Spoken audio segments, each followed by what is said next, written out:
আসসালামু আলাইকুম সবাইকে। আজকে আপনাদের সঙ্গে আলোচনা করব অস্ট্রিয়ার স্টুডেন্ট ভিসা নিয়ে।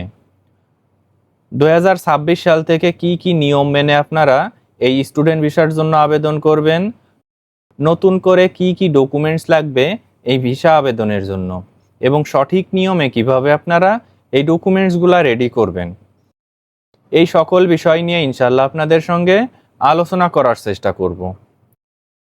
তো আজকের ভিডিওটি আপনারা যদি শেষ পর্যন্ত দেখেন, আশা করি আপনাদের জন্য অস্ট্রিয়ার স্টুডেন্ট ভিসা আবেদন খুবই সহজ হয়ে যাবে।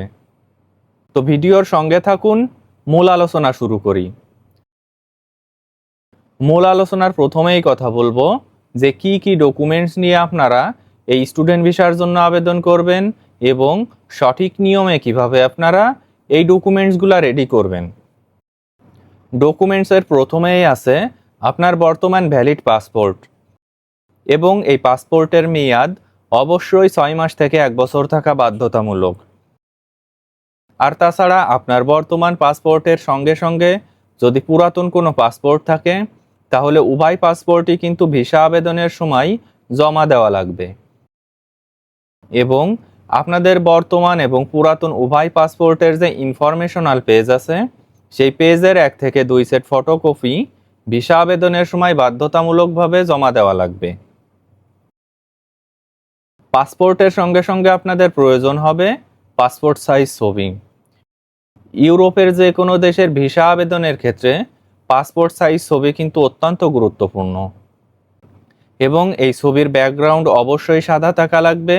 আর তাছাড়া ছবির সাইজ হতে হবে 3.5 ইন্টু 4.5 সেন্টিমিটার। তাই অবশ্যই আপনারা স্টুডিও থেকে ছবি তোলার সময় ফটোগ্রাফারকে বলবেন ভিসা আবেদনের সকল নিয়মকানুন মেনেই যেন আপনার এই ছবিটি রেডি করে দেই। এখন যে ডকুমেন্টটি নিয়ে আপনাদের সঙ্গে আলোচনা করব, যে কোনো দেশের ভিসা আবেদনের ক্ষেত্রে এই ডকুমেন্টটি কিন্তু অত্যন্ত গুরুত্বপূর্ণ, এবং এই ডকুমেন্টটিতে কোনো প্রকার কোনো ভুল ত্রুটি হয়ে থাকলে আপনার ভিসা আবেদন বাতিল হয়ে যেতে পারে। সেই ডকুমেন্টটি হলো ভিসা অ্যাপ্লিকেশন ফর্ম। অনলাইন থেকে আপনাদের একটি ভিসা অ্যাপ্লিকেশন ফর্ম ডাউনলোড করা লাগবে, এবং যেখানে যে ইনফরমেশন চাইবে সঠিক নিয়মে সেখানে সেই ইনফরমেশন ভুল ত্রুটিহীনভাবে প্রদান করা লাগবে। এবং অবশ্যই ভিসা অ্যাপ্লিকেশন ফর্ম পূরণের সময় আপনার যাবতীয় ডকুমেন্ট সঙ্গে রাখার চেষ্টা করবেন, যাতে করে আপনারা নির্ভুলভাবে এই ভিসা অ্যাপ্লিকেশন ফর্মটি পূরণ করতে পারেন।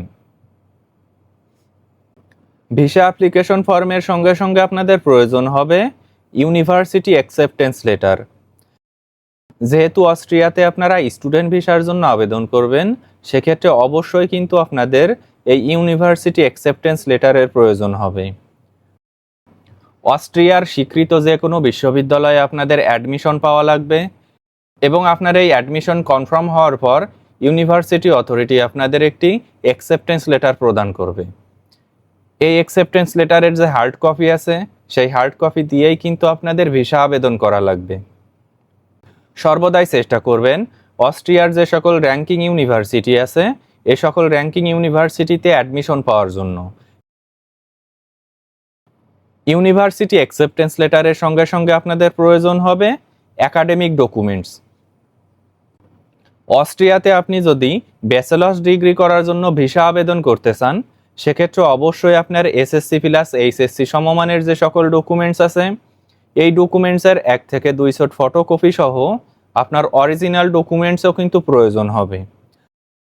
আর তাছাড়া অস্ট্রিয়াতে যদি আপনি মাস্টার্স ডিগ্রির জন্য আবেদন করতে চান, সেক্ষেত্রে আপনার প্রয়োজন হবে এসএসসি প্লাস এইচএসসি সমমানের ডকুমেন্টস, এবং সাথে আপনার যে ব্যাচেলার্স ডিগ্রির ডকুমেন্টস আছে, এই সকল ডকুমেন্টস।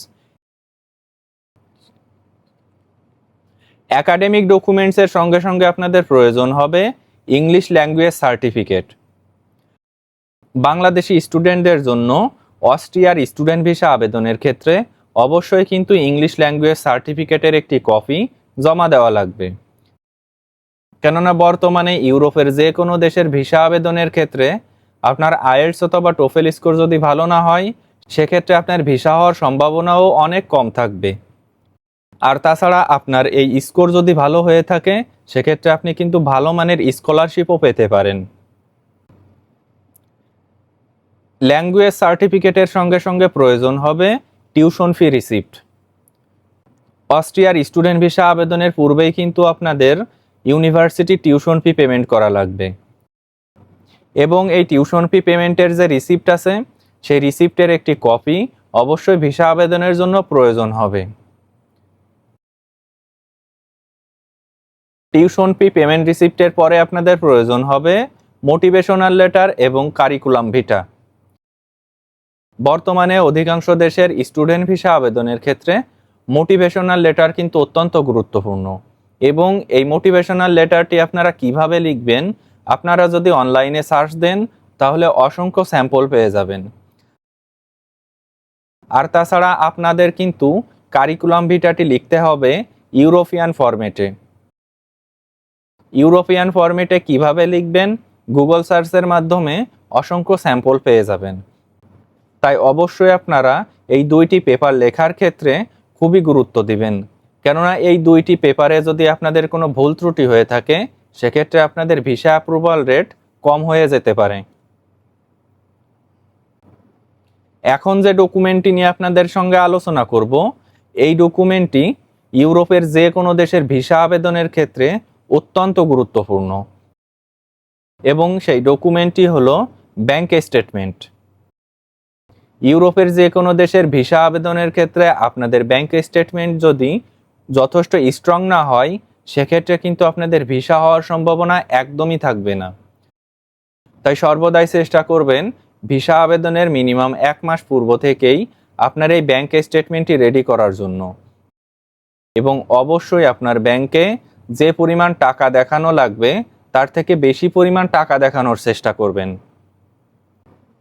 এবং আরও একটি গুরুত্বপূর্ণ বিষয় হলো, বর্তমানে অনেকেই কিন্তু ইল্লিগাল উপায়ে ব্যাংক স্টেটমেন্ট দেখানোর চেষ্টা করে।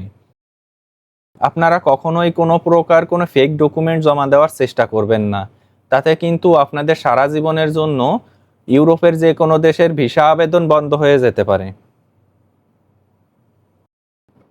ব্যাংক স্টেটমেন্টের সঙ্গে সঙ্গে আপনাদের প্রয়োজন হবে পুলিশ ক্লিয়ারেন্স সার্টিফিকেট। বাংলাদেশে আপনি কোনো প্রকার কোনো ক্রাইমের সঙ্গে জড়িত কিনা তার প্রমাণ হিসাবে পুলিশ ক্লিয়ারেন্স সার্টিফিকেট কিন্তু বাধ্যতামূলকভাবে জমা দিতে হবে, এবং আপনারা কিন্তু খুব সহজেই অনলাইনের মাধ্যমে এই পুলিশ ক্লিয়ারেন্স সার্টিফিকেটটি আবেদন করতে পারবেন, এবং 7 থেকে 14 কর্মদিবসের মধ্যেই এই পুলিশ ক্লিয়ারেন্স সার্টিফিকেটটি আপনারা হাতে পেয়ে যাবেন। পুলিশ ক্লিয়ারেন্স সার্টিফিকেটের সঙ্গে সঙ্গে প্রয়োজন হবে আপনার বার্থ সার্টিফিকেট। আপনার এনআইডি কার্ড থাক অথবা না থাক, বার্থ সার্টিফিকেটের একটি কপি ভিসা আবেদনের সময় জমা দেওয়া লাগবে, এবং অবশ্যই আপনার এই ফটোকপির সঙ্গে সঙ্গে হার্ড কপিও কিন্তু ভিসা আবেদনের সময় প্রয়োজন হবে। এবং সর্বশেষ যে দুইটি ডকুমেন্টস নিয়ে আপনাদের সঙ্গে আলোচনা করব, তার প্রথমটি হলো অ্যাকোমোডেশন পেপার। অস্ট্রিয়াতে যে আপনারা যদি ইউনিভার্সিটি ডরমিটরিতে অবস্থান করতে চান সেক্ষেত্রে আপনাদের প্রয়োজন হবে ডরমিটরির কনফার্মেশন পেপার, এবং আপনারা যদি ব্যক্তিগতভাবে বাসা ভাড়া করে অবস্থান করতে চান সেক্ষেত্রে আপনাদের বাসার যে কন্ট্রাক্ট পেপার আছে তার একটি কপি প্রয়োজন হবে। এবং দ্বিতীয় নম্বরে আছে ফ্লাইট রিজার্ভেশন টিকিট। ভিসা অ্যাপ্রুভালের পর আনুমানিক কত তারিখে আপনারা অস্ট্রিয়ার উদ্দেশ্যে রওনা দিবেন তার একটি প্রমাণপত্র হিসাবে ফ্লাইট টিকিট প্রয়োজন হবে। এই যে সকল ডকুমেন্টস নিয়ে আপনাদের সঙ্গে আলোচনা করলাম, এর প্রত্যেকটা ডকুমেন্টসই কিন্তু ভিসা আবেদনের সময় বাধ্যতামূলকভাবে জমা দিতে হবে, এবং অবশ্যই ভিসা আবেদনের পূর্বে বারবার চেক করে নেবেন যে আপনার সকল ডকুমেন্টস ঠিক আছে কিনা, অথবা কোনো ডকুমেন্টসে কোনো প্রকার কোনো ভুল ত্রুটি আছে কিনা। আর তাছাড়া আপনার সকল ডকুমেন্টসের যে হার্ড কপি আছে ভিসা আবেদনের সময় অবশ্যই আপনার সঙ্গে রাখবেন। বর্তমানে কিন্তু খুব সহজেই বাংলাদেশ থেকে আপনারা অস্ট্রিয়ার স্টুডেন্ট ভিসার জন্য আবেদন করতে পারবেন। বাংলাদেশে যে ভিএফএস গ্লোবাল আছে এই ভিএফএস গ্লোবালের মাধ্যমেই কিন্তু আপনাদের সকল ডকুমেন্টস ভিসা আবেদনের জন্য জমা দেওয়া লাগবে। তো আশা করি আপনারা বুঝতে পারছেন যে খুব সহজেই কিভাবে আপনারা অস্ট্রিয়ার স্টুডেন্ট ভিসার জন্য আবেদন করবেন এবং কি কি ডকুমেন্টস লাগবে আপনাদের এই ভিসা আবেদনের জন্য। তো আজকের ভিডিওটি এ পর্যন্তই শেষ করছি। আমার ভিডিও যদি আপনাদের ভালো লেগে থাকে তাহলে পরবর্তী ভিডিওর জন্য আমার চ্যানেলটি আপনারা সাবস্ক্রাইব করে রাখতে পারেন। ধন্যবাদ সবাইকে।